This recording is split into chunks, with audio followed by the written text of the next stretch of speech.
Sometimes life gives you a second chance when you least expect it.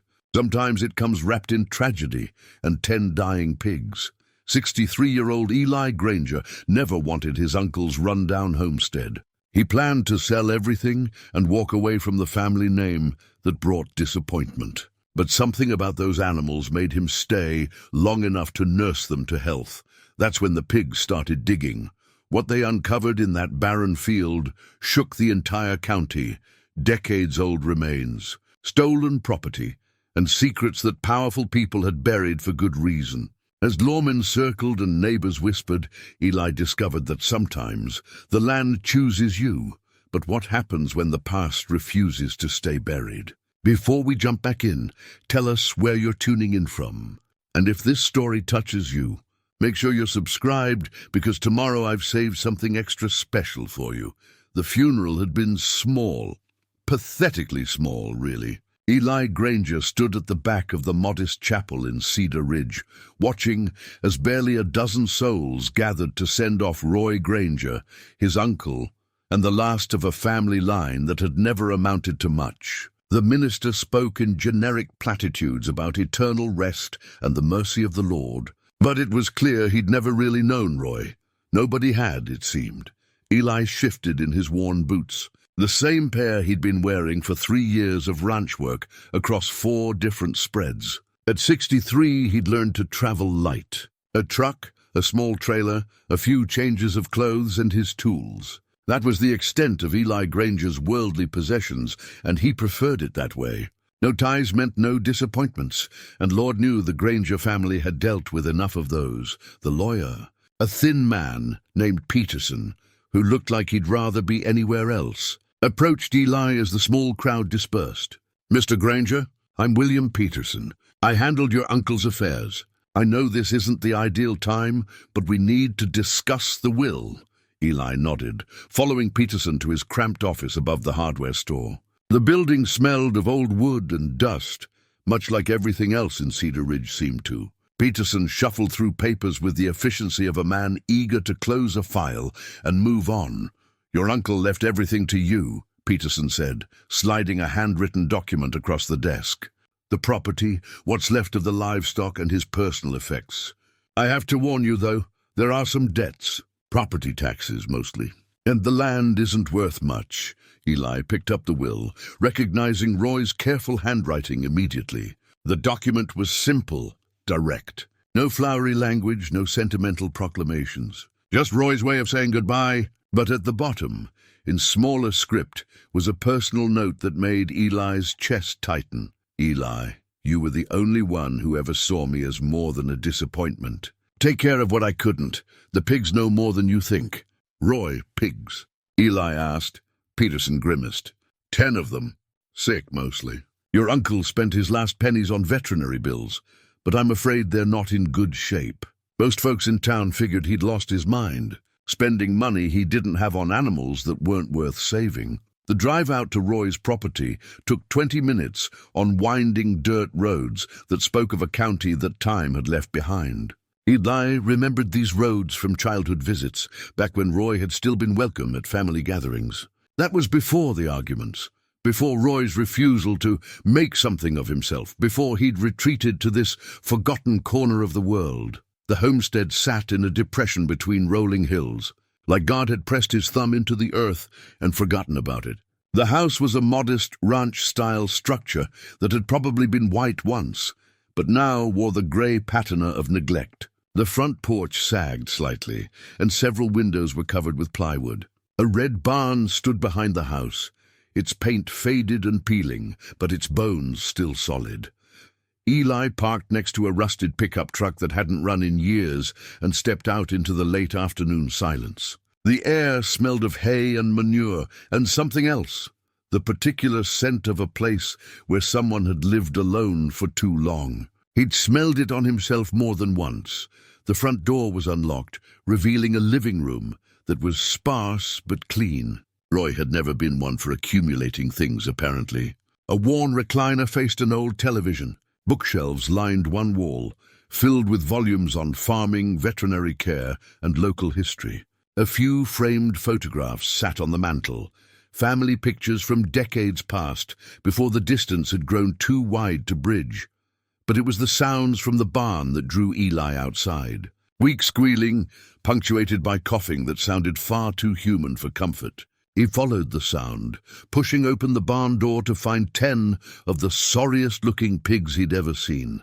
They were housed in individual stalls that had been recently cleaned, with fresh hay and full water troughs. Despite their obvious illness, runny eyes, labored breathing, patches of bare skin where hair had fallen out, someone had been caring for them with dedication.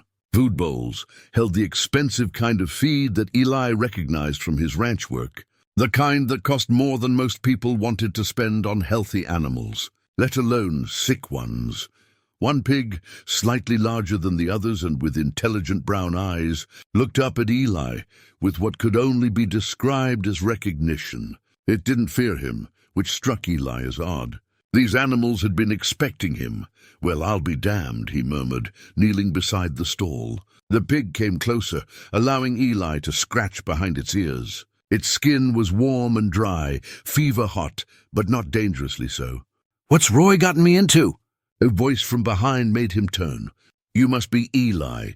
A woman in her 50s stood in the barn doorway, carrying a casserole dish and wearing the kind of smile that said she'd made this trek many times before. She was sturdy in the way of women who'd raised children and weathered disappointments, with silver-streaked brown hair pulled back in a practical ponytail. "I'm Martha Hendricks. Live about 2 miles that way." She pointed east. "I brought you some dinner." "Figured you might not have thought about eating." "That's kind of you," Eli said, standing and dusting hay from his knees. "I was just trying to figure out what to do with all this." Martha set the casserole on a wooden crate and moved toward the pigs with the familiarity of someone who'd been helping with their care. "Roy asked me to check on them if anything happened to him. These animals meant everything to him, especially after he got sick." "Sick?" "Cancer. He didn't tell many people, but I could see it wearing on him these past months. Spent every penny he had on these pigs instead of getting proper treatment for himself." Her voice carried both frustration and admiration. "Stubborn as the day is long, your uncle was." Eli watched as Martha checked water levels and adjusted blankets in several stalls. "Why pigs? Why 10 sick pigs that nobody wanted?" Martha paused, her hand resting on the snout of a small, spotted female. "Roy said they needed someone who understood what it meant to be written off. Said they had important work to do, though he never explained what that meant." She looked at Eli directly. "What are you planning to do with them?" It was a fair question, and one Eli had been asking himself since leaving the lawyer's office. His original plan had been simple: arrange for someone to take the animals, sell the property for whatever it would bring, and get back on the road. Clean, simple, no complications. But looking at these 10 creatures, seeing the care that had gone into their housing and feeding, feeling the trust in their eyes, it complicated things. Roy had spent his final months and his last dollars keeping them alive. There had to be a reason. "I guess I'll stay long enough to get them healthy," Eli heard himself saying. "Then find them good homes." Martha smiled, the first genuine smile he'd seen all day. "Roy said you'd say that. Said you were the only one in the family who inherited the Granger stubbornness for the right reasons." After Martha left, Eli explored the rest of the property as the sun set behind the hills. The barn was larger than it appeared from outside, with storage areas filled with feed, medical supplies, and farming equipment that looked well-maintained despite its age. Roy might have been a recluse, but he'd been a prepared one. The house revealed more of his uncle's character. The kitchen was small, but functional, with a coffee pot that looked like it had seen daily use, and a refrigerator covered with veterinary schedules and feeding charts for the pigs. In the bedroom, Eli found Roy's clothes still hanging in the closet, simple work shirts and jeans, clothes chosen for function over fashion. It was in the bedside table that Eli found Roy's journal, a leather-bound book with entries dating back several months. The handwriting was Roy's, but it had grown shakier toward the end. Eli flipped through pages filled with observations about the pig's health, weather patterns, and occasional visits from neighbors like Martha. But as he read more carefully, other themes emerged. References to watching and waiting, mentions of strangers asking questions in town, notes about vehicles passing the property at odd hours. Toward the end, the entries grew shorter, more cryptic. They're getting restless and almost time. Eli closed the journal, unsettled. Roy had always been private, but this suggested something closer to paranoia. Or maybe not paranoia at all. Maybe Roy had been watching for something specific, waiting for something to happen. The pigs settled quietly as darkness fell, their breathing easier than it had been when Eli first found them. He sat on the front porch, listening to the night sounds of the countryside and trying to make sense of his inheritance. 10 sick pigs, a rundown homestead, and a growing sense that Roy had left him more than property. His phone buzzed with a text from a ranch foreman in Wyoming, asking if he was available for winter work. Good pay, steady hours, and a clean break from whatever complications waited here in Cedar Ridge. Eli stared at the message for a long time before deleting it without responding. In the morning, he'd call the veterinarian and get a proper assessment of the pig's condition. He'd start repairs on the house and barn. He'd figure out what Roy had really left him, and why a dying man had spent his final resources on 10 animals that nobody else wanted.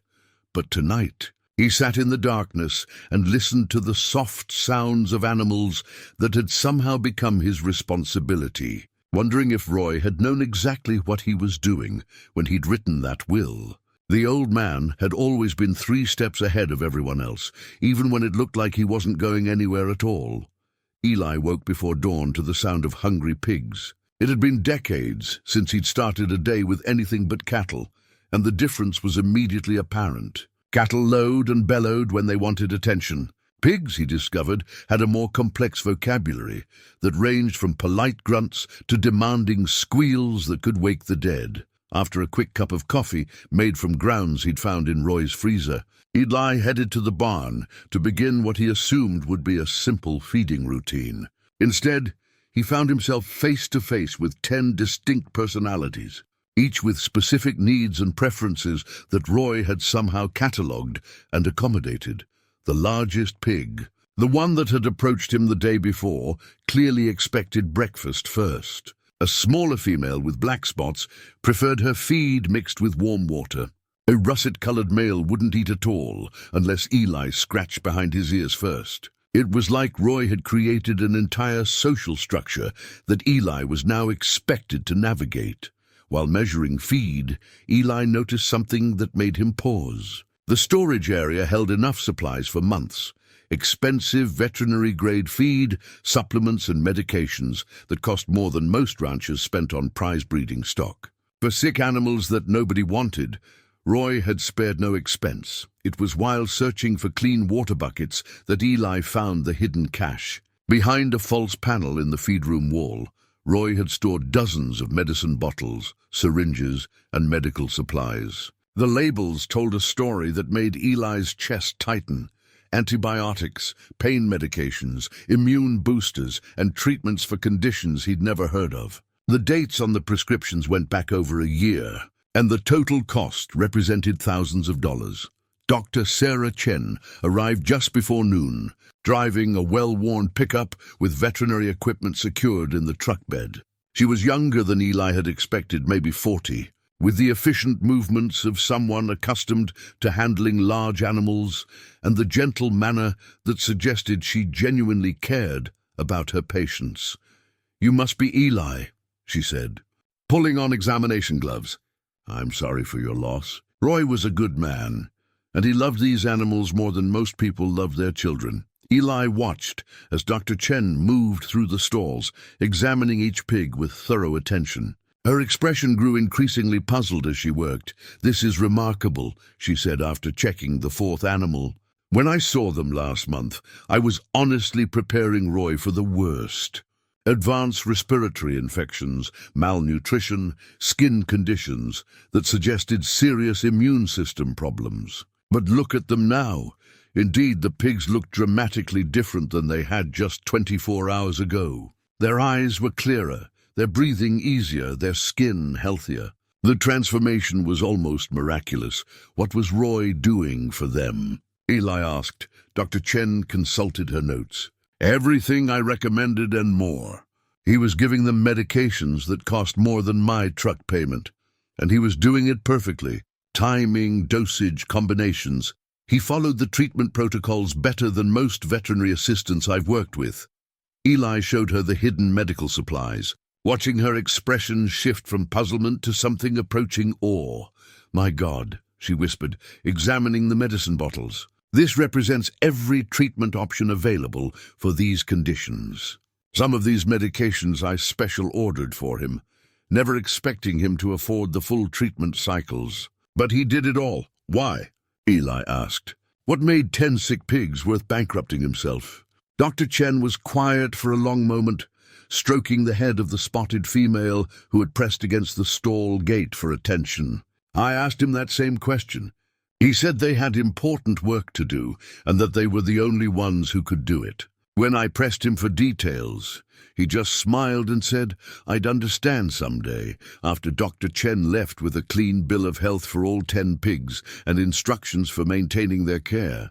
Eli found himself alone with his inheritance once again. But now the animals seemed different, more alert, more purposeful. They watched him with intelligence that felt almost human, and when he moved through the barn, they followed his progress with coordinated attention. It was Martha Hendricks who provided the next piece of the puzzle. She arrived that evening with another casserole and the kind of determined expression that suggested she had things to say. I've been thinking about what you asked yesterday, she said, settling into Roy's kitchen chair like she'd done it many times before. About why Roy cared so much about those pigs. I think I know. Eli poured coffee for both of them, grateful for the company and the promise of answers. Roy wasn't always a hermit, Martha continued. When he first moved out here, maybe 15 years ago, he was different. Social even. He'd come to church suppers, help neighbors with harvest. But something changed about 10 years back. He got quiet, suspicious. Started watching the roads, asking odd questions about strangers in town. What kind of questions? Who they were, what they wanted, how long they'd been around. Like he was watching for someone specific. Martha stirred her coffee thoughtfully. About that same time, we started having break-ins. Not regular burglary. Stuff would be moved around, searched through, but nothing valuable taken. Happened to maybe half a dozen properties over the years. Including Roy's? 3 times that I know of. But here's the thing, nothing was ever taken from his place either. Like whoever was searching wasn't looking for money or valuables. They were looking for something specific. After Martha left, Eli walked the property in the gathering darkness, trying to piece together a picture of his uncle's last years. The more he learned, the less sense it made. Roy had lived like a man with a secret, spent money he didn't have on animals most people would have put down, and left behind a property that someone had repeatedly searched. The pigs were settling for the night when Eli heard it, the sound of a vehicle moving slowly past the property with its headlights off. He moved to the window and caught a glimpse of a dark pickup truck creeping along the dirt road, stopping for several minutes near the driveway entrance before moving on. Roy's journal entry from 3 weeks before his death suddenly made more sense. They're still watching. Getting bolder. Almost time to trust the plan. What plan? And who was they? The next morning brought a phone call that added another layer of complexity. The voice was polished, professional, and insistent. Mr. Granger, this is Carl Brennan with Brennan Development. I'm calling about your uncle's property. I understand you've inherited it, and I'd like to make you an offer. I'm not selling, Eli said automatically. You haven't heard my offer yet. I'm prepared to pay significantly above market value for a quick sale. Cash deal, close within the week. No inspections, no contingencies. The eagerness in the man's voice set off every warning bell Eli had developed in 6 decades of life. Why? Excuse me? Why do you want a rundown homestead in the middle of nowhere, badly enough to pay above market value? There was a pause. Development potential. The land has good bones. Eli looked out at the barren field beyond the barn, the rolling hills that hadn't seen improvement in decades. I'll think about it. Don't think too long. Mr. Granger, opportunities like this don't wait forever. After ending the call, Eli stood in Roy's kitchen and felt the weight of inheritance settling on his shoulders like a heavy coat. This wasn't just about 10 pigs and a rundown property. Roy had left him something that other people wanted. Something worth watching for and searching for and making unsolicited offers to acquire. The pigs were waiting for him when he returned to the barn, lined up at their stall gates like students waiting for class to begin. The largest one, the male with the intelligent brown eyes, looked at him with what Eli could only interpret as expectation. "All right," Eli said aloud, feeling slightly foolish for talking to pigs, but somehow certain they understood. "Roy left you here for a reason. Spent his last pennies keeping you alive for a reason. I guess we'd better figure out what that reason is." As if in response, all 10 pigs turned toward the back wall of the barn, toward the field beyond, and began making the low, rumbling sound that Eli was beginning to recognize as their version of agreement. Whatever Roy's plan had been, it was time to put it into motion. The leather-bound journal became Eli's evening reading, though it raised more questions than it answered. Roy's handwriting told the story of a man whose world had slowly narrowed to 10 pigs and whatever secrets he was protecting. The entries from 2 years ago read like those of any livestock owner: feeding schedules, health observations, weather notes. But as the months progressed, the tone shifted. Someone was asking about the property at Miller's feed store again, read one entry from 18 months ago. Same description Martha gave me before. Tall man, expensive boots, asking questions about old families in the area. Need to be more careful. A month later, found fresh tire tracks by the back gate this morning. Too wide for any of the neighbors' trucks. They're getting bolder or more desperate. Move the extra feed to the hidden panel. If something happens to me, Eli will need it all. Eli's name appeared more frequently in the later entries, always in the context of contingency planning. Roy had been preparing for his own death while trying to protect something he never named directly. The most recent entries were especially cryptic. The pigs know. They've always known. When the time comes, they'll show him. A knock at the door interrupted his reading. Through the window, Eli saw a sheriff's patrol car in the driveway and a tall man in uniform waiting on the porch. The digital clock on the stove read 8:47 p.m., late for a social call. Sheriff Bradley Morrison was younger than Eli had expected, maybe 45, with the weathered look of someone who'd spent years dealing with the particular challenges of rural law enforcement. His handshake was firm, his manner direct but not unfriendly. "I'm sorry to bother you this late, Mr. Granger, but I wanted to introduce myself and ask a few questions about your uncle's property." They settled in Roy's small living room, Morrison declining coffee but accepting a glass of water. He had the alert posture of someone who noticed details and remembered them. "We've had reports of trespassers on your property," Morrison said without preamble. 3 separate incidents in the past month, all during nighttime hours. Your uncle never filed formal complaints, but neighbors called it in. "What kind of trespassing?" "Someone with bolt cutters and metal detection equipment, from what we could determine. They'd cut a hole in the back fence, spend a few hours somewhere on the property, then leave. Never touched the house or barn, never bothered the livestock. Like they were looking for something specific." Eli thought about the tire tracks Roy had mentioned, the mysterious phone call from Carl Brennan. "Any idea who?" Morrison pulled out a small notebook. "That's what I was hoping you might help with. Your uncle was pretty tight-lipped about his business, but maybe he mentioned something to you about why someone might want to search his land." "I hadn't spoken to Roy in years," Eli admitted. "Family disagreement that never got resolved. I'm as puzzled as you are. Well, here's the thing. This property isn't the only one that's been searched. We've had similar break-ins at 6 other locations in the county over the past 5 years. All older properties, all places where the owners live alone or the land sits empty. Someone's been systematically searching rural property for something, and they've been patient about it." Morrison leaned forward, his expression serious. "I knew your uncle better than most people realized. He came to me about 8 months ago, worried about surveillance. Said he felt like he was being watched, that strangers were asking questions about him in town. I didn't take it too seriously at the time. Roy always was a little paranoid. But now I'm thinking maybe he had reason to be concerned. After the sheriff left, Eli walked the perimeter of the property with a flashlight, looking for signs of recent intrusion. The back fence showed clear evidence of repair work. New wire where holes had been cut and mended. Roy had been dealing with trespassers for months, maybe years, but he'd handled it quietly, never calling for help. The pigs were restless when Eli checked on them before bed. All 10 were standing at their stall gates, ears pricked forward, facing the back wall of the barn. Their posture suggested they were listening to something beyond human hearing range. "What is it?" Eli asked softly. "What do you hear?" As if in response, the sound of a vehicle engine drifted across the night air. Far away, moving slowly but definitely approaching. Eli killed the barn lights and moved to the window, watching as headlights appeared on the distant road. The vehicle, a pickup truck from its silhouette, stopped at the same spot where the mystery truck had paused the night before. This time, Eli was ready. He slipped out the back door of the barn and worked his way through the shadows toward the road, using old fence lines for cover.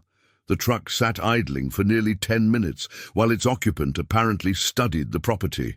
Eli couldn't make out the license plate in the darkness, but he could see the outline of a tall figure behind the wheel. Eventually, the truck moved on, but it turned around a quarter-mile down the road and made a second pass before disappearing into the night. When Eli returned to the barn, the pigs had settled back into their normal nighttime positions. But the largest male watched him with what looked like approval. It was as if they'd been standing guard, alerting him to the presence of intruders. The next morning brought Dr. Chen for a follow-up visit that turned into something more when Eli mentioned the previous night's surveillance. "That explains why Roy was so paranoid toward the end," she said, checking the respiratory health of the spotted female. "He asked me to vary my visit schedule, never come at the same time twice. Said he didn't want to establish patterns that someone could track. Did he ever explain why he thought he was being watched?" Dr. Chen paused in her examination, choosing her words carefully. "He said there were people who wanted something that belonged to someone else, and that he was the only one standing between them and it. When I asked what kind of something, he just said, 'Justice delayed isn't justice denied.' That doesn't sound like Roy.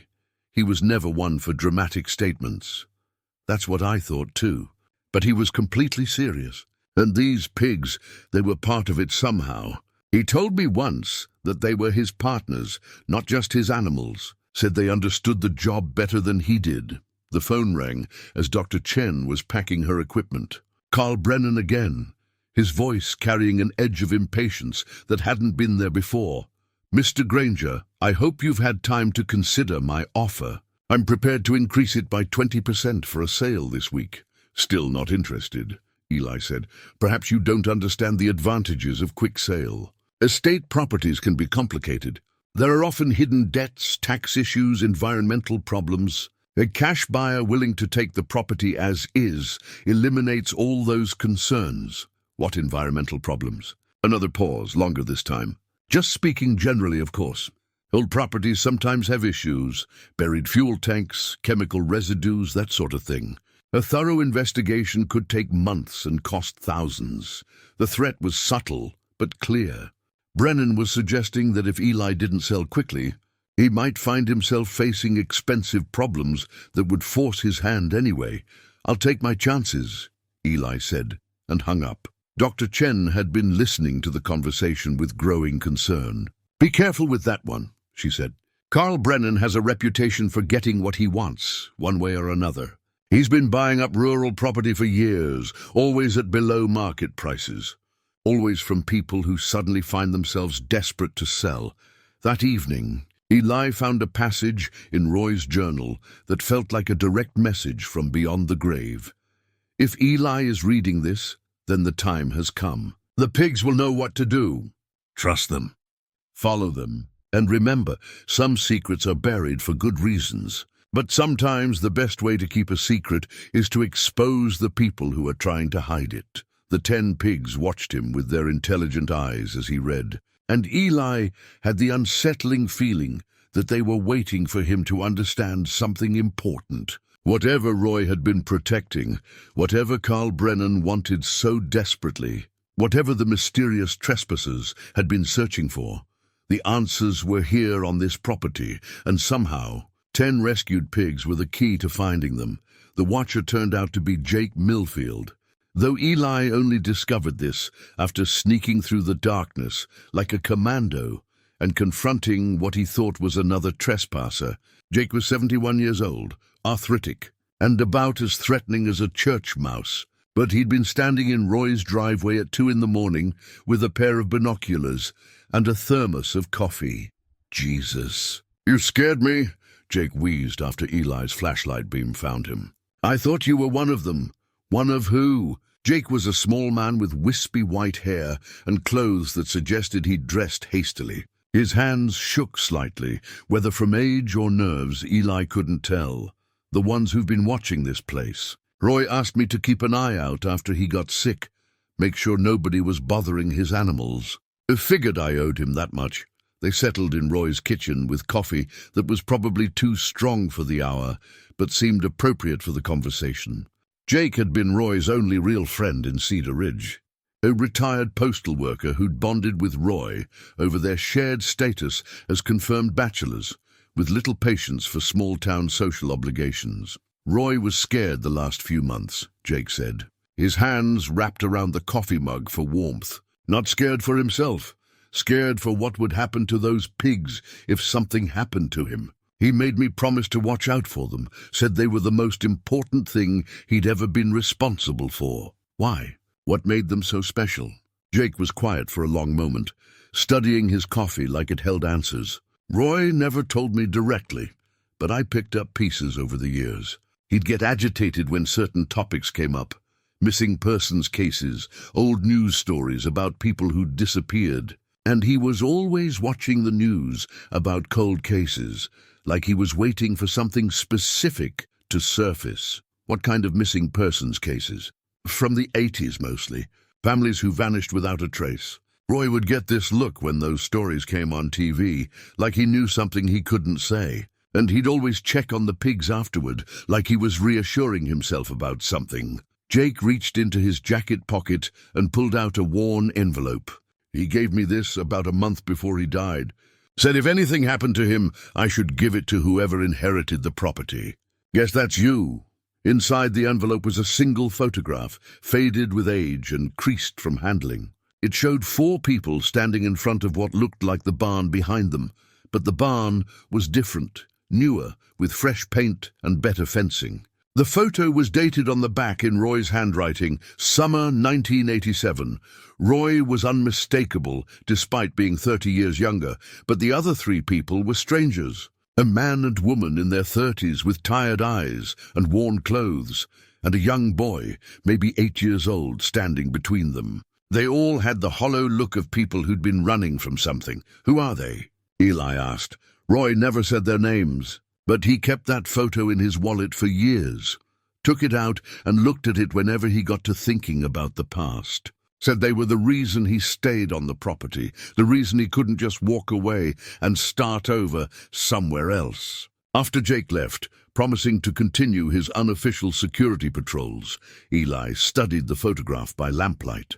The barn in the background was definitely Roy's barn, but it looked like it had been recently repaired and expanded. The people had the appearance of refugees, grateful but guarded, like they weren't sure how long their sanctuary would last. The timing bothered him. Summer 1987 would have been just a few years after Roy moved to the property, back when he was still social and engaged with the community. What had happened to change that? And what had happened to the family in the photograph? The answer came the next evening, when Eli drove into Cedar Ridge for supplies and found himself at the center of an impromptu memorial service. The Methodist Church was holding a delayed remembrance for Roy, organized by people who claimed they'd meant to do something sooner. It was the kind of small-town gesture that was equal parts genuine sentiment and social obligation. Eli sat in the back pew and listened to neighbors share memories of his uncle.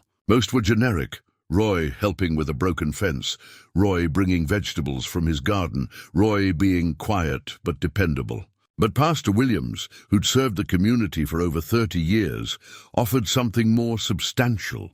Roy Granger was a man who understood sanctuary, the pastor said. Not just the kind we offer in church, but the kind that happens when someone opens their home to people who have nowhere else to go. He never talked about it, but those of us who paid attention knew that Roy's place was a haven for folks who needed one. After the service, Eli approached the pastor. "What did you mean about sanctuary?" Pastor Williams was a tall man with gentle eyes and the patient manner of someone who'd heard a lot of confessions over the years. "Your uncle helped people, quietly, without fanfare. People who were running from bad situations, families who needed a place to stay while they got back on their feet. It wasn't official, nothing through social services or the church. Just Roy being Roy." "When did this happen?" "Mostly in the 80s and early 90s. We'd have families show up in town with nothing but the clothes on their backs, and somehow they'd end up at Roy's place for a few weeks or months. Then they'd move on, usually with enough money to make a fresh start somewhere else. Roy never explained where the money came from, but we all figured he was using his own savings." The photograph in Eli's pocket felt heavier. "Do you remember a family from 1987? A couple with a young boy?" Pastor Williams' expression grew troubled. "The Hartwells, David and Linda, with their son Michael. They were here for maybe 3 months. Lovely people, but they'd been through something terrible. The boy had nightmares. The parents jumped at every unexpected sound. Roy took them in when nobody else would. What happened to them? That's the thing. Nobody knows. One day they were here, helping Roy with farm work and starting to smile again. The next day they were gone. Not just moved on, gone. Like they'd never existed. Roy claimed he didn't know where they went, but he was different afterward. Withdrawn, suspicious. He stopped taking in people, stopped going to church, stopped being social. On the drive home, Eli's mind raced with connections. The Hartwells had disappeared in 1987, around the time Roy became reclusive. Someone had been searching rural properties for years, looking for something specific. Carl Brennan was desperate to buy the property for reasons that had nothing to do with development potential. The pigs were agitated when he returned. All 10 gathered at the back wall of the barn, making the low rumbling sounds that seemed to indicate agreement or anticipation. When Eli approached, they moved as a group toward the back door of the barn, clearly wanting him to follow. Outside, they headed directly toward the center of the barren field behind the barn, the same area where Eli had noticed them congregating before. In the moonlight, he could see that the ground there was slightly different, a subtle depression in the earth, as if something had once been buried and then carefully covered over. The largest pig looked at him expectantly, then began pawing at the ground with deliberate intent. The others joined in, not frantically, but with purpose. They were trying to show him something. "All right," Eli said quietly. "I'm listening. What do you want me to know?" The pigs continued their gentle excavation, and Eli had the sudden, unsettling realization that they'd been trying to dig in this spot for months, maybe years. Roy had been stopping them, keeping them away from this area. But now Roy was gone, and they were free to reveal whatever secret lay buried beneath their feet, whatever had happened to the Hartwell family, whatever Roy had been protecting all these years. The answers were here in this field, and 10 rescued pigs were determined to help him find them. The metal detector was hidden under a tarp in the furthest corner of Roy's barn, buried beneath farm equipment that looked like it hadn't been moved in years. Eli might never have found it if he hadn't been looking for a post-hole digger to repair the back fence. The device was expensive, a professional-grade Garrett model that cost more than most people's monthly rent, and recent enough to still have the warranty card attached. Roy had been searching for something. The instruction manual was dog-eared and annotated in Roy's careful handwriting. Sensitivity settings, depth indicators, discrimination controls. Roy had studied the equipment thoroughly. A folded map of the property showed a grid pattern marked in pencil, with several areas circled and dated. Roy had been methodically searching his own land, section by section. Over the course of months, Eli was puzzling over the search pattern when Sheriff Morrison arrived, unannounced, his patrol car kicking up dust as it pulled into the driveway. The sheriff's expression was grim, and he carried a manila folder that suggested official business. "Mr. Granger, I need to talk to you about something that's come up in our investigation." They settled at Roy's kitchen table, Morrison declining coffee but accepting a glass of water.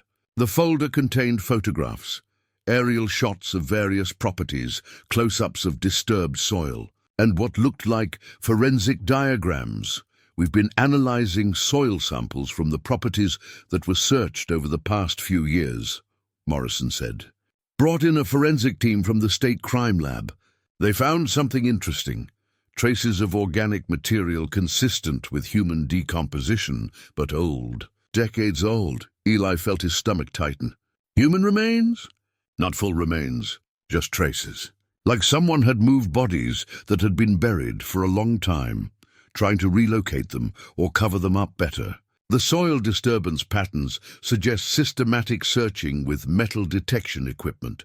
Morrison pulled out another photograph, this one showing Eli's own property from above. "This is your uncle's land, taken last month. You can see areas where the ground has been disturbed recently, not by the trespassers, but by your uncle himself. He was digging, Mr. Granger, looking for something on his own property.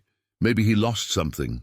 Farm equipment, tools, with a metal detector that costs $3,000. Morrison's expression was skeptical. "That's not the kind of equipment you use to find lost horseshoes. That's the kind of equipment you use when you're looking for something specific, and you need to find it before someone else does." After Morrison left with promises to return if he learned anything new, Eli took Roy's metal detector to the field where the pigs had been trying to dig. The device was more complicated than he'd expected, with digital displays and audio settings that required careful calibration. But Roy's notes were thorough, and within an hour Eli had figured out the basic operation. The response was immediate. As soon as he swept the detector over the area where the pigs had been pawing, the machine erupted in electronic squealing that indicated a significant metallic object buried several feet down, moving in a grid pattern like Roy's map suggested. Eli found 3 more strong signals within a 20-foot radius. The pigs watched his progress with obvious approval, occasionally moving to specific spots and looking at him expectantly. It was as if they'd been waiting for him to understand what they'd been trying to show him.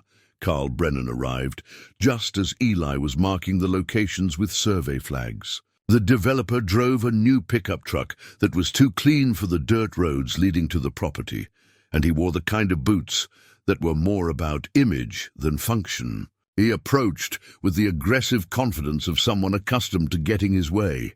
"Mr. Granger, I see you're doing some exploring." "Just checking the property for buried utilities," Eli said, making no effort to hide the metal detector. "Amazing what you can find underground." Brennan's eyes fixed on the survey flags, and Eli could see him calculating distances and angles.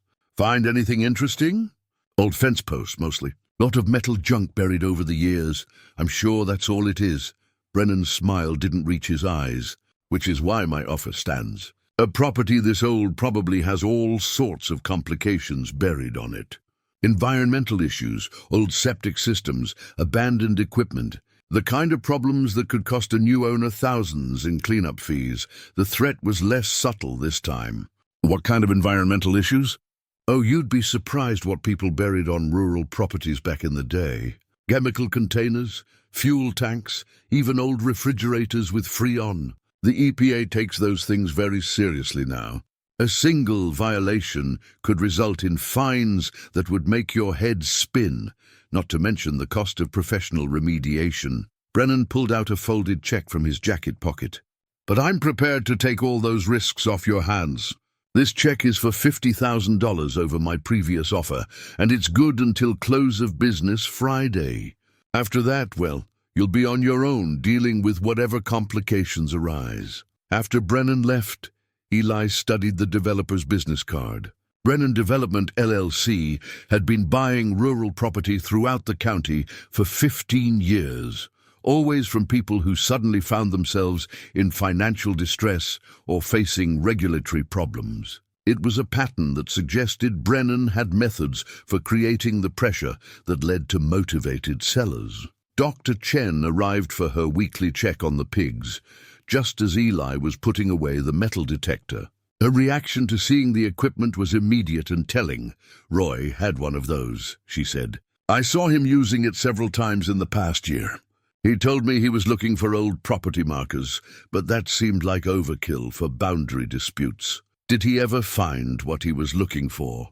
"I don't think so. He seemed frustrated, like he knew something was there but couldn't locate it precisely. The last time I saw him use it, he said something about needing help from someone with better eyes and noses than his." Dr. Chen knelt beside the spotted female pig, who pressed against her hand for attention. "You know, these animals have always been unusual. Their behavior, their intelligence, even their health recovery. Most pigs this sick would have died despite the best care, but these 10 thrived. It's like they had a reason to live." As they walked through the barn together, Dr. Chen shared more of Roy's cryptic comments from his final months. He talked about debts coming due and justice, delayed but not denied. He'd mentioned that the pigs were his, partners in something important, and that they understood the job better than most people would. "What job?" Eli asked. He never said directly, but he did mention once that some secrets are too dangerous to keep and too dangerous to reveal. Said the key was finding the right time and the right person to trust with the truth. That evening, as Eli read more of Roy's journal entries, a clearer picture began to emerge. Roy hadn't just been taking in refugees in the 1980s. He'd been helping people disappear from dangerous situations. People like the Hartwell family, who'd been running from something or someone that posed a genuine threat, but something had gone wrong. The Hartwells had vanished, not because they'd moved on to safety, but because they'd been found. And Roy had spent the next 30 years protecting the evidence of what had happened to them, knowing that someday someone would come looking for answers. The pigs settled quietly for the night, but they remained alert to sounds beyond the barn. They were standing guard, just as they'd been doing for months, just as Roy had trained them to do. Tomorrow, Eli decided he would start digging. Whatever was buried in that field, whatever Roy had been protecting, it was time to bring it to light. The pigs had been trying to tell him that for days. Now he was finally ready to listen. The toy truck was buried 3 feet down, wrapped in what had once been a plastic bag. Eli's shovel struck it on the 4th attempt to investigate the metal detector's strongest signal, the impact making a hollow sound that somehow felt final. When he pulled it from the earth, dirt falling away from its small form, he knew immediately that everything had changed.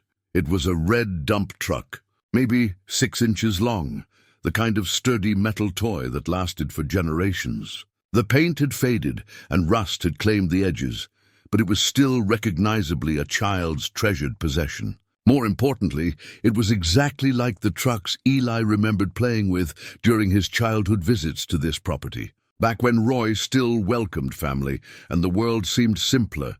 But this truck belonged to someone else, someone who'd buried it or had it buried for them 37 years ago, someone who'd never grown up to reclaim it.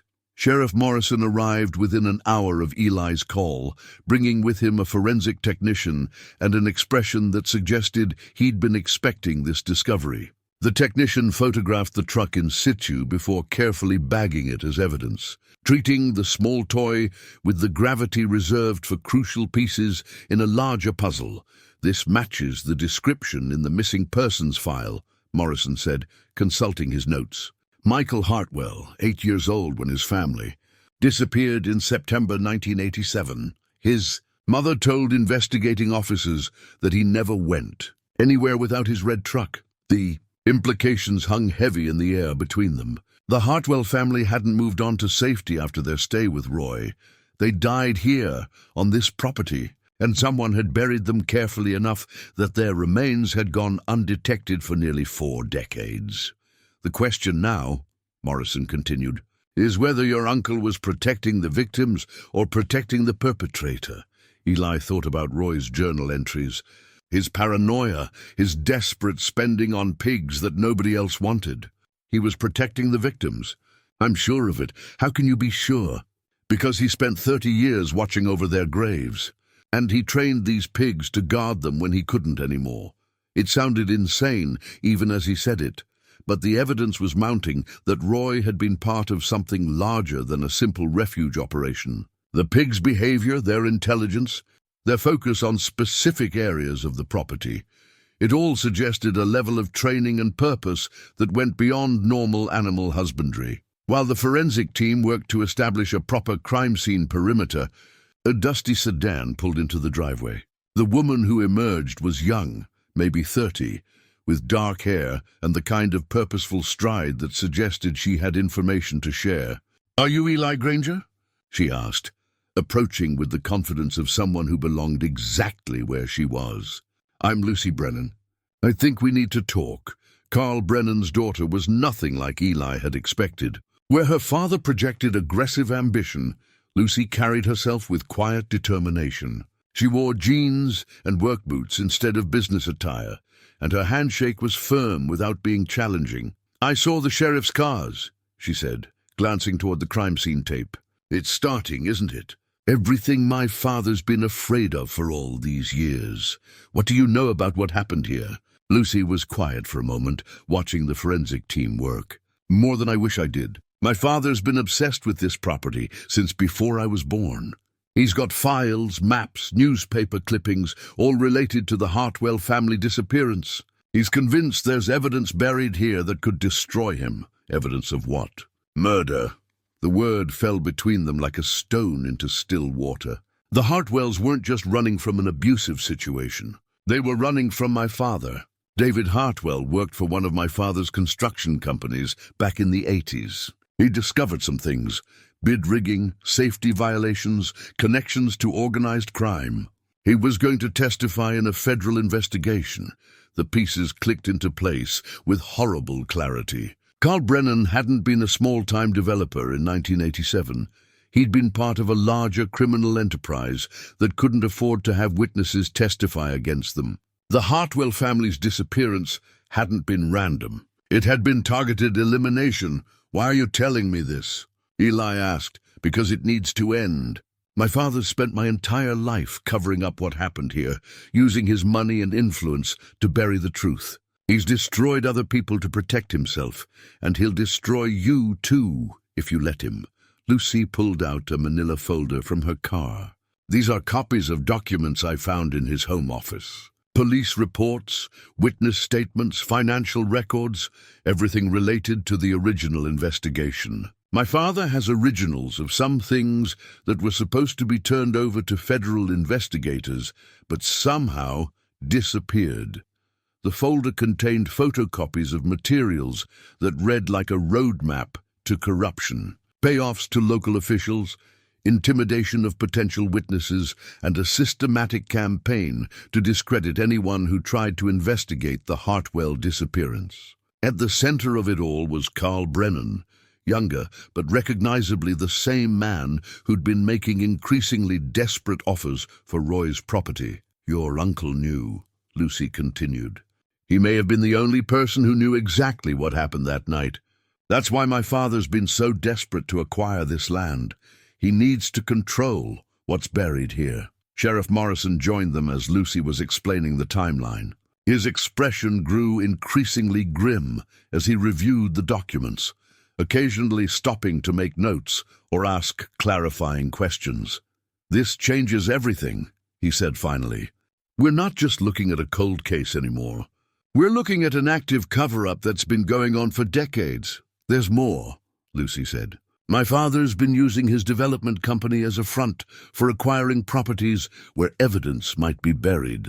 Every rural property he's bought in the past 20 years has been connected somehow to his criminal activities in the 80s. He's been systematically erasing his past, one property at a time. The pigs had gathered at the fence line closest to where they were talking, all 10 of them standing in formation like soldiers at attention. Their behavior had been unusual all day, more alert and focused than Eli had ever seen them. It was as if they understood that the secret they'd been guarding was finally being revealed. Roy trained them, Eli said, the realization hitting him suddenly. He trained them to protect this site, to alert him if anyone tried to dig here. That's why he spent his last money keeping them alive. They were the only ones he could trust to finish the job if something happened to him. Morrison looked skeptical. You're saying your uncle trained pigs to be guard animals? I'm saying my uncle was a smart man who knew he was running out of time. He needed help protecting evidence that could bring down a killer. And he found it in 10 animals that nobody else wanted, as if to prove his point. The largest pig began making the low, rumbling sound that Eli had learned to recognize as communication. The others joined in, creating a chorus that seemed to express both satisfaction and anticipation. They'd been waiting 30 years for this moment. Now that it had arrived, they seemed determined to see it through to the end. The police evidence box arrived, with FBI agent Sarah Martinez, who drove into Roy's driveway like she owned the place and approached the crime scene with the authority of someone who'd been investigating Carl Brennan for longer than anyone realized. The box itself was official, sealed with evidence tape and bearing case numbers that went back to 1987. But what it contained would reshape everything Eli thought. He knew about his uncle's last 30 years, Mr. Granger, Agent Martinez said, extending a hand that was firm and professional. I'm sorry for your loss, and I'm sorry it's taken this long for us to make contact. Your uncle was a federal informant for over 20 years. The words hit like a physical blow. Roy, quiet, reclusive Roy, who'd been written off by his family as a failure, had been working with law enforcement all along. The paranoia, the isolation, the careful watching of the roads. It hadn't been the behavior of a frightened hermit. It had been the behavior of a man with a target on his back who was still trying to do the right thing. Agent Martinez opened the evidence box on Roy's kitchen table, revealing files, photographs, and recordings that documented decades of patient investigation. The materials painted a picture of Carl Brennan, not as a small-town developer who'd committed a single crime of passion, but as the centerpiece of a criminal enterprise that had operated across multiple states for over 30 years. The Hartwell family wasn't Brennan's first victim, Martinez explained, laying out crime scene photographs.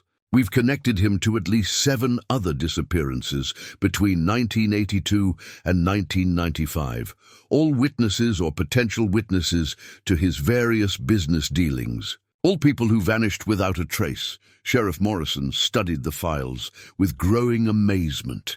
How did we not know about this investigation? Because Brennan had people inside local law enforcement. Still does, for all we know. Every time we got close to building a case, evidence would disappear, witnesses would recant, or key personnel would suddenly be transferred to other departments. That's why we needed someone on the inside, someone Brennan trusted as harmless. Roy, Eli said, your uncle was perfect for our purposes. A hermit with no apparent connections to law enforcement, no obvious agenda, and a property that sat right in the middle of Brennan's area of operations. But more than that, Roy had something we couldn't get anywhere else. He had direct knowledge of where the bodies were buried. Agent Martinez pulled out a map marked with Roy's handwriting.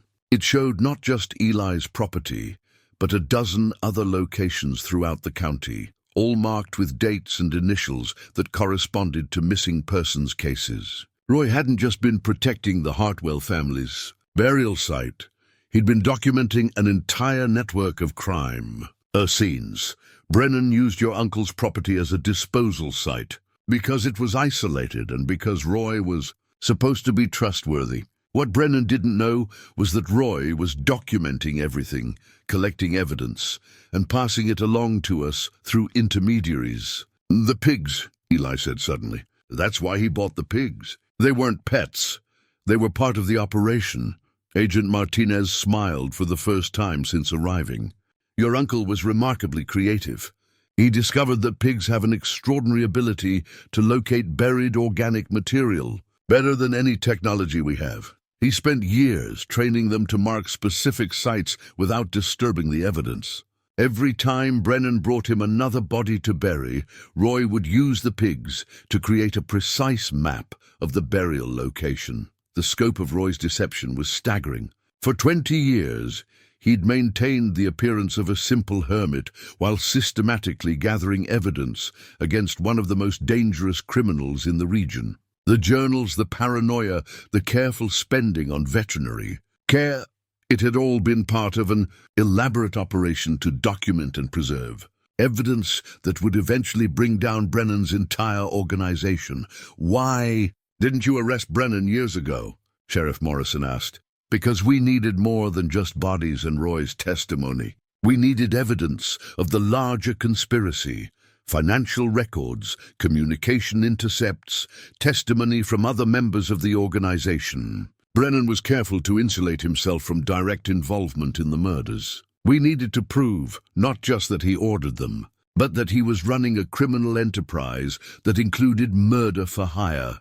Agent Martinez pulled out a thick file marked Operation Sanctuary, Roy's code name for his decades-long undercover work. The file contained surveillance photographs, financial documents, and recorded conversations that painted a picture of Carl Brennan as the head of a criminal organization that had infiltrated legitimate businesses throughout the region. "Your uncle's final communication came 3 weeks before his death," Martinez continued. "He said Brennan was getting desperate, making mistakes, pushing too hard to acquire properties. Roy believed something had spooked Brennan, made him realize that time was running out." "The pigs," Eli said. "They started digging again after Roy died. Brennan must have realized that without Roy controlling them, they'd eventually expose the burial sites. That's our theory, which is why Brennan has been so aggressive about acquiring this property. He can't afford to have the pigs continue their work, and he can't afford to have anyone else discover what they've been protecting." The evidence box also contained personal materials, letters Roy had written but never sent, photographs of the families he'd helped bury, and a detailed confession that documented his role in Brennan's operations. Reading Roy's words, Eli finally understood the weight his uncle had carried for 30 years. "I thought I was just helping people disappear," Roy had written. "Brennan told me they were criminals, people who'd betrayed the organization and needed to be eliminated for everyone's safety. By the time I realized I was helping him murder innocent families, I was too deep to get out without getting killed myself. The only option was to document everything and hope that someday someone would be able to use the evidence to get justice for the victims." The most devastating revelation came in Roy's description of the night the Hartwell family died. They hadn't been killed on the property. They'd been brought there already dead, murdered elsewhere by Brennan's associates, and transported for burial. Roy had been forced to help dig their graves while their young son's body lay covered by a tarp nearby. The boy still had his toy truck clutched in his hand, Roy had written. "I couldn't stand to bury it with him. I wrapped it separately and buried it shallow, thinking maybe someday someone would find it and know that he'd been loved, that he'd mattered to someone." Agent Martinez closed the file gently. "Your uncle spent the rest of his life making amends for what he'd been forced to participate in. He provided us with evidence that's allowed us to solve dozens of missing persons cases across multiple states. The families of those victims finally have answers because of Roy's courage. What happens now?" Eli asked. "Now we finish what your uncle started. We have enough evidence to arrest Brennan and roll up his entire organization. But we need to secure this property first. There are at least 4 more burial sites that the pigs haven't revealed yet, and we need to recover all the remains before Brennan realizes his situation is hopeless." Lucy Brennan, who had been listening from the doorway, stepped forward. "He already knows. I saw him loading equipment into his truck this morning. Shovels, heavy plastic, accelerants. He's planning to destroy the evidence before you can recover it." "Then we're out of time," Martinez said, reaching for her radio. "This ends tonight." The pigs seemed to understand the urgency. All 10 were gathered at the barn door, looking toward the field where their decades-long vigil was finally coming to an end. They'd been Roy's partners in the most important work of his life, and now they were ready to help finish it. As Agent Martinez coordinated with tactical teams and Sheriff Morrison secured the crime scene, Eli stood with the animals that had inherited his uncle's mission. Tomorrow, the world would know the truth about Carl Brennan and the families he'd destroyed. But tonight, 10 pigs would stand guard one last time over the secrets they'd protected for so long. The hidden camera system was Roy's final masterpiece, discovered only when Agent Martinez began a systematic search of the property for additional evidence. The cameras were so well concealed that even Eli, who'd been living on the property for weeks, had never noticed them. They were built into fence posts, hidden inside barn equipment, and camouflaged within the natural landscape with the skill of someone who'd learned tradecraft from professionals. "Your uncle documented everything," Martinez said, reviewing footage on a laptop connected to the main recording device hidden in the barn's loft. 20 years of surveillance footage showing Brennan's activities on this property. Every burial, every search, every attempt to intimidate or threaten Roy into compliance. The recordings painted a comprehensive picture of Carl Brennan's decades-long criminal enterprise. Video from 1999 showed him directing the burial of what appeared to be a family of 3 in the backfield. Footage from 2003 captured him threatening Roy with violence if he didn't cooperate with the disposal of 2 more bodies. Later recordings showed Brennan's increasing paranoia as he returned repeatedly to check burial sites, always with the metal detection equipment that Sheriff Morrison had noted. "The most recent footage is the most telling," Martinez continued, fast-forwarding to recordings from the past 6 months. "Watch Brennan's behavior change as Roy's health declined." The video showed Brennan becoming increasingly agitated during his visits to the property. Where his earlier appearances had been businesslike and controlled, his recent behavior was erratic and desperate. He could be seen arguing with Roy, making threatening gestures, and obsessively checking the areas where the pigs congregated. He knew the pigs were a problem, Eli realized. Even before Roy died, Brennan understood that the animals could expose everything. "Your uncle was brilliant," Martinez said with obvious admiration. He trained the pigs to perform their evidence detection work only when Brennan wasn't present. During Brennan's visits, Roy kept the animals penned in the barn, away from the burial sites. But as soon as Brennan left, the pigs would return to their posts, continuing their vigilant protection of the evidence. The surveillance system had captured everything. Brennan's growing desperation, his attempts to poison the pigs, his late-night reconnaissance missions, and his increasingly frantic efforts to acquire the property through legitimate means. The man on the recordings was no longer the careful criminal who'd operated successfully for decades. He was a cornered animal, making mistakes born of panic. Sheriff Morrison coordinated the tactical response from Roy's kitchen, transforming the modest room into a command center buzzing with radio traffic and tactical planning. Multiple law enforcement agencies were converging on Cedar Ridge: FBI tactical teams, state police investigators, and specialized units trained in evidence recovery from crime scenes decades old. "We've identified at least 3 more burial sites using ground-penetrating radar," Morrison reported. "The pigs led us to the exact locations, just like your uncle predicted they would. We're looking at potentially 15 victims buried on this property alone." Dr. Chen arrived as part of the evidence recovery team, her expertise in animal behavior crucial for managing the pigs during the excavation process. She'd worked with law enforcement before on cases involving animal-assisted evidence detection, but never anything approaching this scale. "The pigs are remarkable," she said, observing their coordinated behavior. "They've maintained their training and their mission focus for months after Roy's death. The psychological conditioning required to achieve that level of dedication is extraordinary."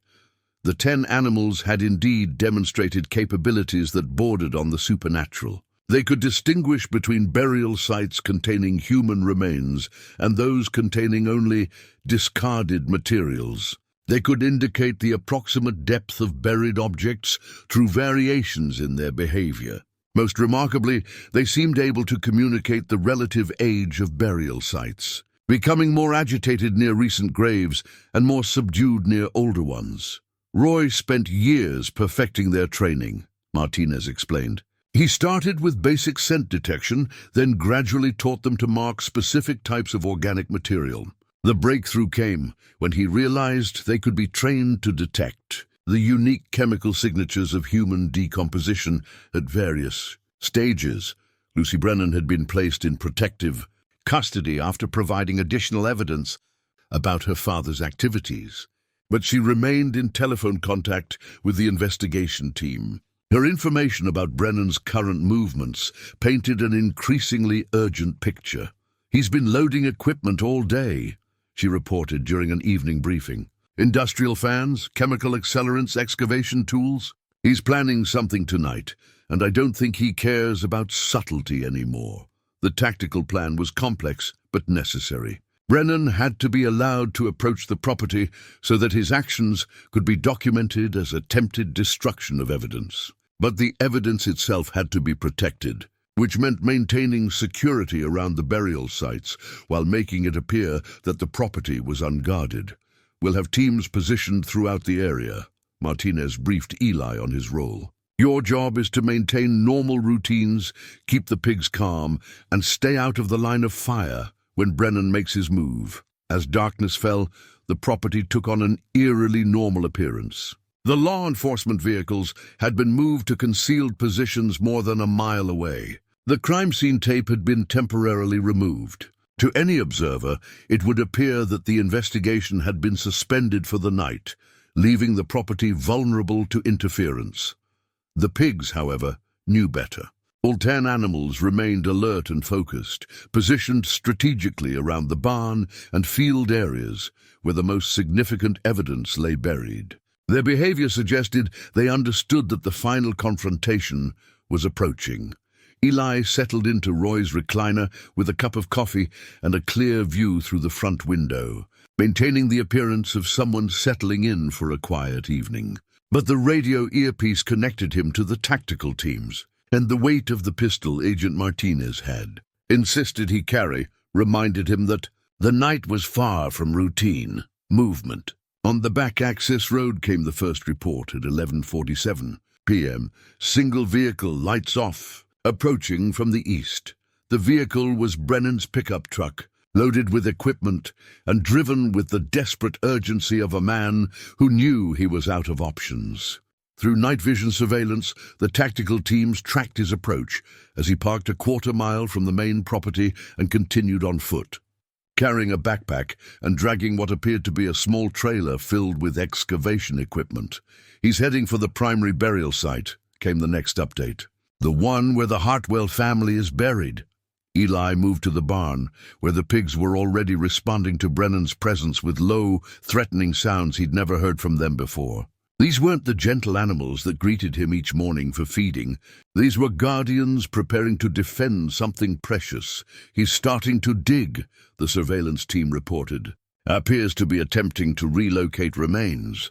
Through the barn window, Eli could see lights moving in the back field. Brennan working frantically to uncover and remove evidence that had been protected for 37 years. The man was destroying crime scenes, eliminating the last proof of his victim's existence, erasing families from history to save himself. The pigs were no longer content to observe passively. One by one, they began vocalizing their distress, not the desperate squealing of frightened animals, but the coordinated alarm calls of creatures whose most important duty was being threatened. Brennan's accelerating his timeline. Came an urgent radio update. "He's pouring accelerants on excavated materials. He's going to burn everything. All teams, move in," Agent Martinez commanded.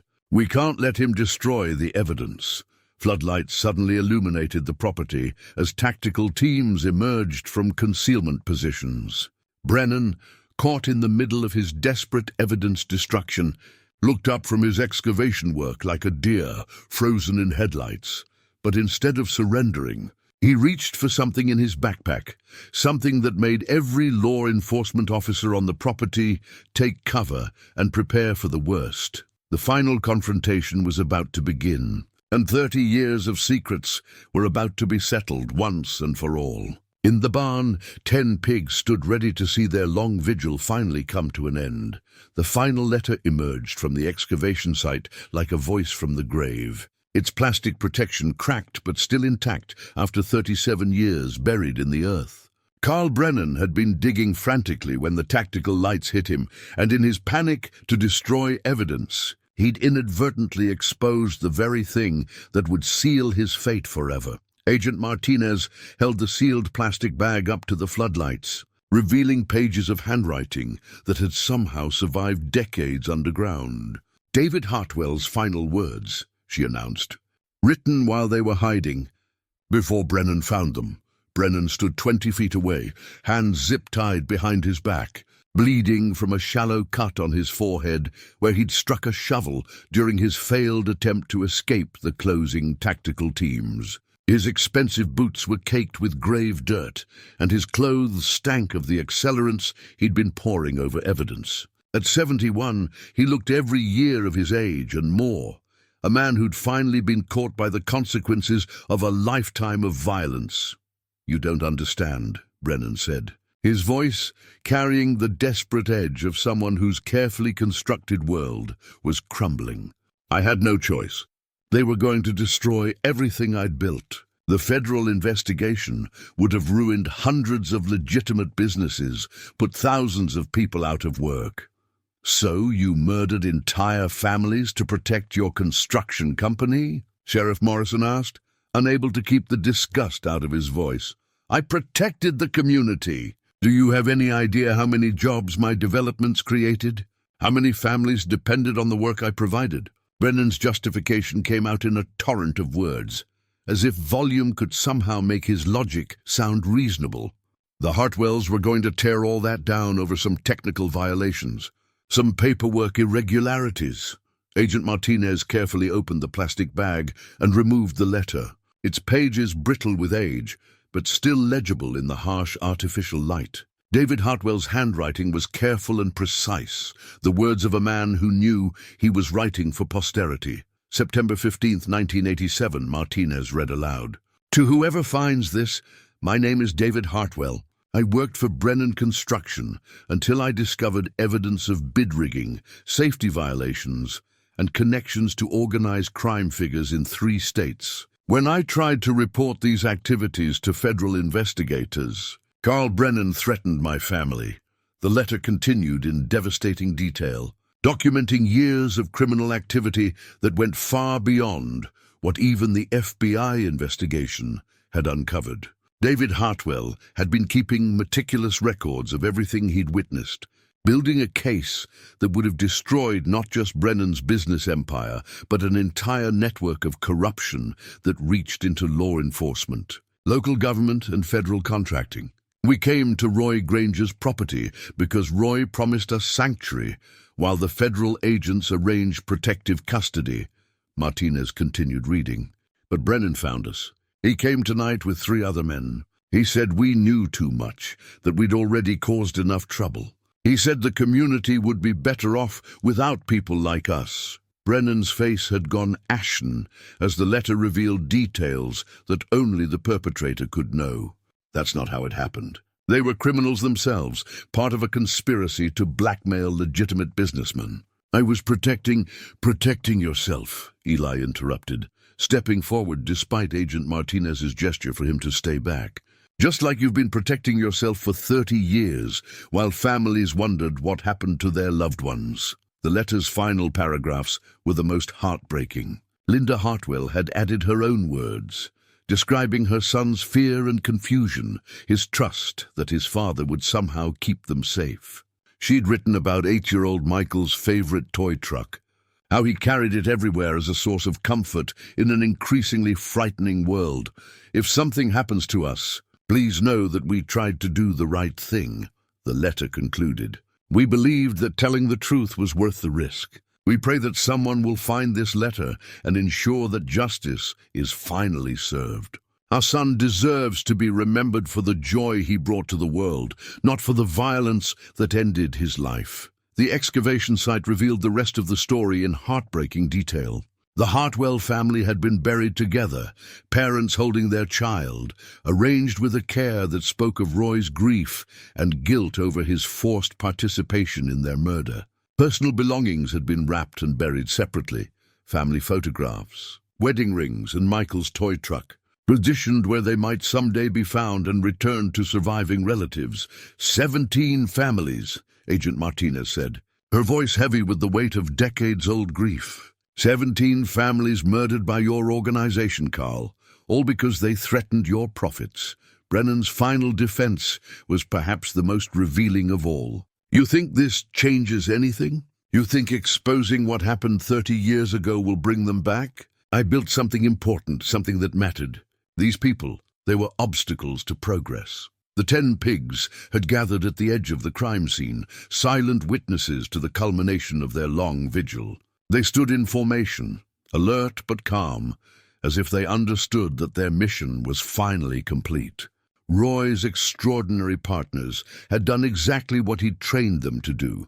They'd protected the evidence until the right moment, until the truth could finally emerge. Sheriff Morrison supervised Brennan's transport to the county jail, where federal marshals would take custody for transportation to a facility equipped to handle a defendant facing multiple murder charges across several jurisdictions. As the patrol car carrying the man who'd terrorized the county for decades disappeared into the night, Eli felt something he hadn't expected, not satisfaction, but profound sadness for all the lives that had been lost and all the years that had been stolen from the families who deserved justice.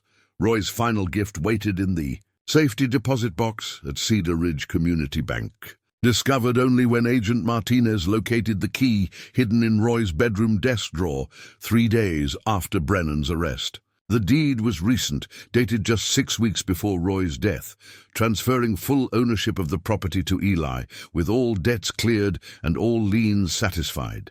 But it was the personal note attached that revealed the true depth of Roy's final planning. Eli, the note began in Roy's careful handwriting, if you're reading this, then the job is done, and Carl Brennan is finally facing justice for what he did to all those families.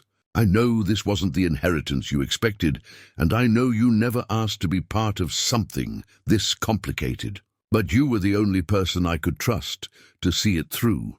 The note explained how Roy had used his FBI informant payments over 20 years to slowly buy back all the property liens and outstanding debts, ensuring that whoever inherited the land would own it free and clear. He'd also established a trust fund sufficient to maintain the property as a memorial to the victims. With Eli as the sole trustee and beneficiary, the pigs know this place better than any human ever will, Roy had written.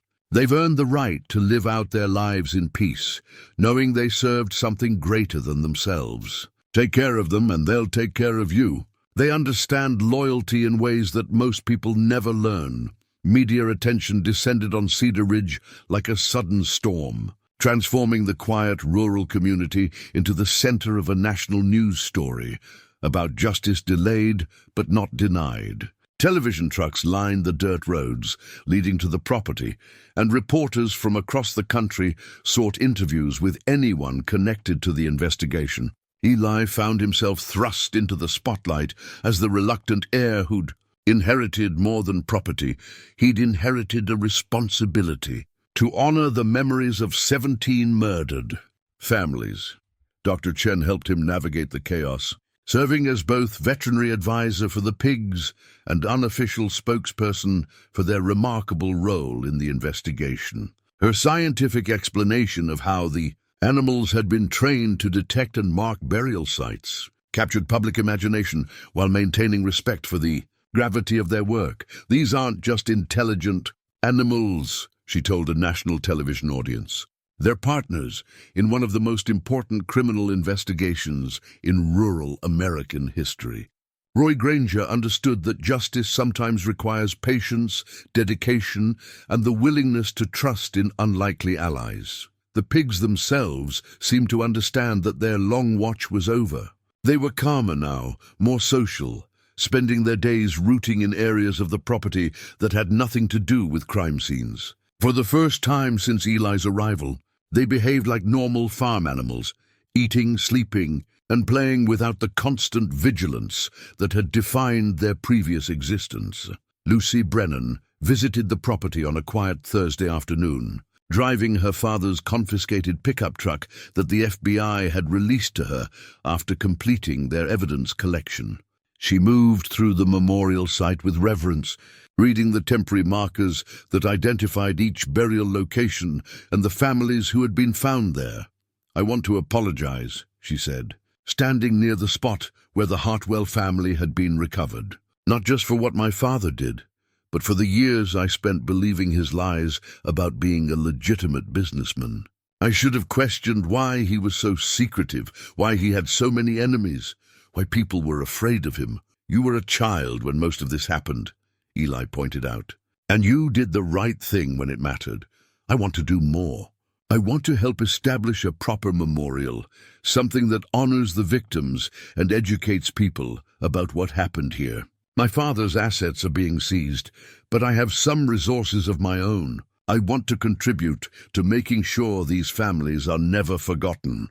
The formal memorial service took place 6 months later, attended by surviving relatives of the victims who traveled from across the country to finally say goodbye to family members who had vanished decades ago. Federal investigators had used Roy's documentation and the physical evidence to close 43 missing persons cases, bringing resolution to families who had spent years wondering what had happened to their loved ones. Pastor Williams conducted the service in the field where the recovery work had taken place, now transformed into a peaceful garden with individual memorials for each victim. The 10 pigs attended as honored guests, wearing flower garlands and receiving tributes from grateful family members who understood their unique role in bringing closure to decades of grief. Roy Granger chose to spend his final years seeking redemption. For actions he was forced to participate in, Pastor Williams said in his eulogy, he understood that silence in the face of evil is complicity, and he chose to break that silence even at great personal cost.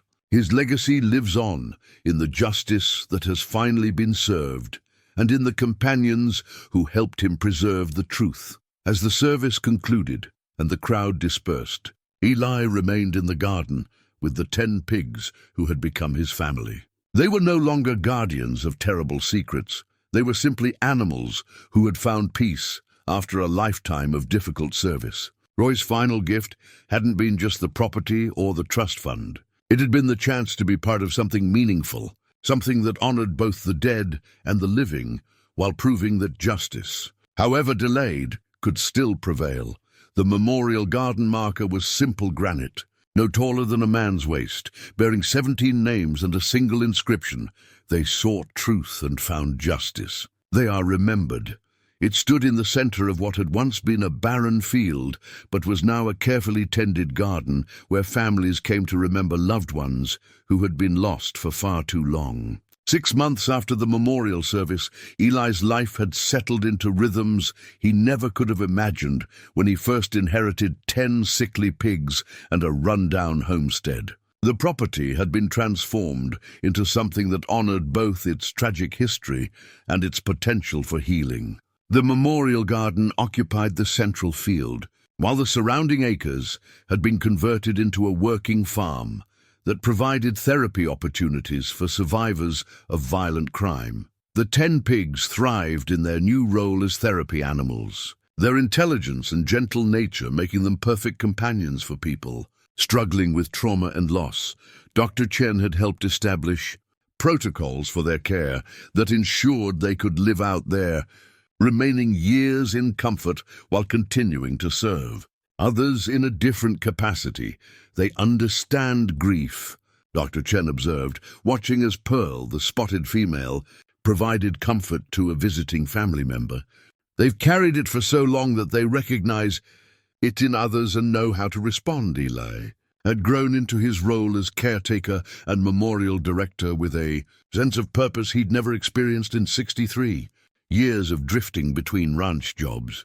The trust fund Roy had established provided sufficient income to maintain the property and fund the therapy programs, while donations from grateful families allowed for ongoing improvements and expansion of services. The annual remembrance ceremony had become an important tradition for the county. Families traveled from across the country to participate, and the event had grown to include educational components about missing persons investigations, victim advocacy, and the importance of speaking truth to power. Local schools brought students to learn about the history and its lessons about courage, justice, and the consequences of silence in the face of wrongdoing. Carl Brennan had been convicted on 17 counts of murder and 43 additional charges related to his criminal enterprise. At 72, he was serving multiple life sentences in federal prison, his empire of corruption dismantled and his assets distributed to victim compensation funds. The conviction had led to additional investigations that exposed corruption in law enforcement, local government, and federal contracting across 3 states. Lucy Brennan had become an advocate for criminal justice reform and victim rights, using her father's former resources to support organizations that helped families of missing persons. She visited the memorial regularly, not as a seeking forgiveness, but as someone committed to ensuring that the lessons learned from her father's crimes would prevent future tragedies. The hardest part, she told Eli during one of her visits, is understanding that I benefited from his crimes for years without knowing it. Every opportunity I had, every advantage, was built on the suffering of these families. I can't change that, but I can spend the rest of my life working to honor their memory. Dr. Chen had become more than the veterinarian who helped care for the pigs. She'd become Eli's partner in managing the memorial and therapy programs, and gradually, something more personal. Their shared commitment to the property's mission had evolved into a companionship that gave both of them roots they'd never expected to find. Roy would approve, she said one evening as they sat on the front porch, watching the pigs settle for the night in their comfortable barn. He always believed that good things could grow from tragedy if people were willing to tend them carefully. The transformation was perhaps most evident in Eli himself. The man who had arrived with everything he owned, packed in a truck and trailer, had become someone the community looked to for leadership and wisdom. He'd found purpose in preserving memory, meaning in serving others, and family in 10 remarkable animals who had taught him about loyalty, courage, and the patient pursuit of justice. On quiet evenings, Eli would often read aloud from Roy's journals to the pigs, sharing his uncle's thoughts and observations with the animals who had been his closest companions. They would gather around attentively, as if they understood the importance of preserving Roy's words and the lessons they contained. Today marks 1 year since the truth finally came to light, Eli read from Roy's final entry. I may not live to see justice served, but I know now that it will be served. The pigs will see to that. They understand what I'm asking of them, and they understand why it matters. When I'm gone, they'll continue the work until someone comes along who can finish it properly. The 10 pigs had done exactly what Roy had asked of them. They'd preserved evidence, guided investigators, and protected the truth until the right moment arrived. Now they were living the peaceful retirement they'd earned, surrounded by the love and respect of people who understood their unique contribution to justice. As autumn settled over the memorial garden and the anniversary of Roy's death approached, Eli reflected on the inheritance that had changed his life completely. He'd received much more than property and animals. He'd inherited a mission, a community, and understanding of what it meant to stand for something greater than himself. The granite marker bore witness to 17 families whose stories had finally been told, whose disappearances had finally been explained, whose love and loss had finally been honored.